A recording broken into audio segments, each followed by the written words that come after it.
जी, पिछले 3 महीनों से आपके प्रवचनों को नियमित सुनने के बाद ऐसा लगने लगा कि मैं पशु से भी निम्नवत जीवन जी रहा हूँ। अब आपके प्रवचन सुनने पर जीवन बदलने की प्रेरणा मिलती है। महाराज जी, मेरा शरीर पुरुष का होते हुए भी अलग-अलग पुरुष शरीरों के साथ यौनाचार जैसे घृणित पाप कर्मों में रोज-रोज लगा रहता था। अब आपके प्रवचनों से प्रेरित होकर कुछ समय से बड़ी मुश्किल से अपने आप को कंट्रोल करके रखा है। फिर भी मन बार-बार वही सब करने को करता है। महाराज जी, वैवाहिक जीवन भी तलाक तक की नौबत आ चुकी है। महाराज जी, आप मेरी अंतिम शरणागति हो। कृपया मुझे इस पापाचरण से बचाने का सत्मार्ग प्रदान कीजिए। मैंने ऐसा निश्चय किया कि हर 2 महीने तक शरीर को पवित्र रखकर आपके दर्शन करने आया करूंगा, ताकि आपके दर्शन की प्रेरणा मुझे इस पाप कर्म से दूर रखे तथा इससे मुझे निवृत्त कर सके। अब तुम्हारे प्रश्न का उत्तर देते हैं।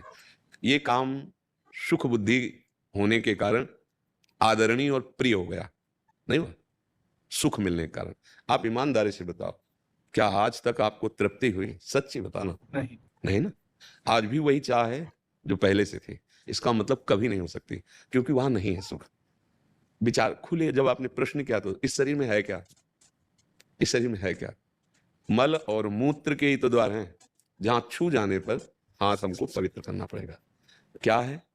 दुर्गंध युक्त, चाहे जितना सुगंधित पेय पियो, भोजन पाओ, 6 घंटे बाद दुर्गंध युक्त मल बन जाएगा। एक मल का द्वार है। चाहे जितना सुंदर जूस और दूध पियो, एक मूत्र बन जाएगा। दोनों के द्वार हैं, मल और मूत्र।